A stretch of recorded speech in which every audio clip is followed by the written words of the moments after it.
Customize your workspace. Hello, Photoshop is a versatile program that can be used for lots of things. Because everybody is different, the good guys at Adobe made Photoshop's interface customizable. All these panels together make up your workspace, and that can be adjusted. Let's see what's what. First, you can change the color of the program. Use Ctrl-K to open up your preferences. From this new window, choose Interface. In total, you have 4 color schemes. Click on any of them and you'll see the changes immediately. I personally prefer the darkest one. Next, I'll open this PSD that's attached to this lecture, just so we can see some of our panels, but you can create a random project just as well. Photoshop comes with some workspaces already built in. If we click on this icon in the top right side, you'll see several options: Essentials, 3D, Graphic and Web, and so on. Feel free to click through them and notice how your interface changes. As you learn more about the program, these might come in handy. I'll go back to Essentials so we can customize our interface together. In case your Photoshop looks different, let's go to the top right and hit Reset Essentials.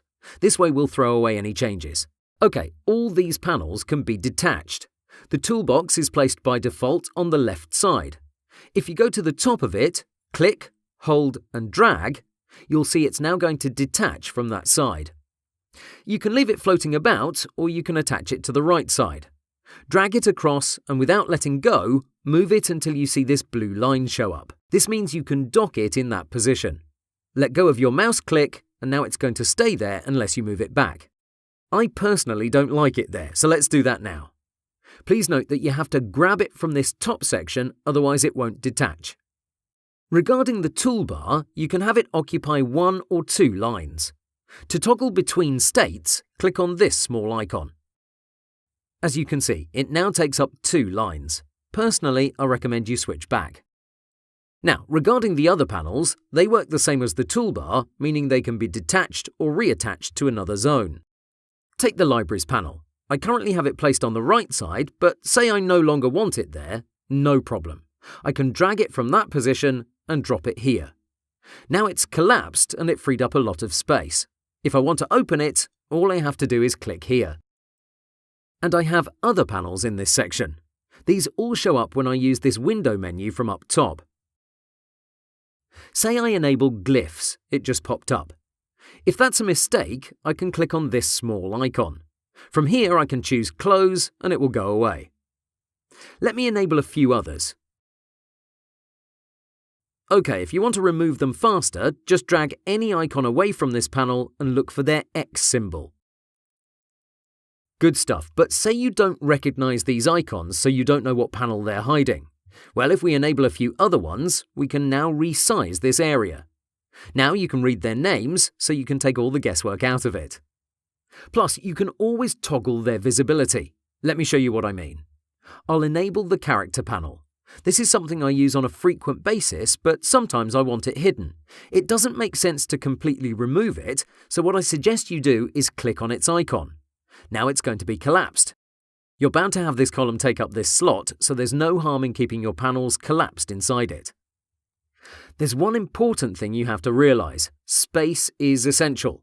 The more panels you expand, the less area your canvas will occupy, and that's not a great thing. Remember, your canvas is your windscreen, your road. All these panels are supporting elements. They're never the hero of your project, so make sure you're picky about what panels should stay expanded. For me, I never use the Color and Swatches panel. Instead of removing them one by one, here's what you can do. Click on this tiny icon in the top right. From this list, choose Close Tab Group. Now both of them went away. Repeat the process with these two. Click and press on Close Tab Group.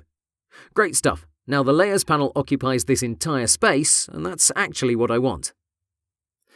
Regarding our canvas, we can see it's surrounded by a dark color. Sometimes that's bad news if you're working on a project with a black background. Here's what you can do. Right-click anywhere outside your canvas and you'll get several options to choose from. Try some of them out and see if they're more to your liking.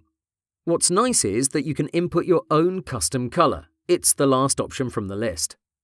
After you click it, you'll get this color picker. Let's go with something strange like bright red. Hit OK, and there you go. I don't blame you for wanting to go back, so let's right-click and choose Default. OK, say we're done with our customization. Let's save it by clicking on this icon here. From this list, choose New Workspace. You'll be asked for a name. I'll call it Chris. Hit Save, and now you'll find it in this drop-down list. This is useful because in case someone comes along and changes your workspace dramatically, you don't want to manually repeat the entire process. Instead, you can do this. Click here, and from this list, choose Reset Chris. Now everything is exactly like you left it. Great stuff. And that concludes our lecture. There are a few other customization options, but we'll get to them at the right moment. Please go and create your own workspace so you can get familiar with the techniques I've just described. Have fun!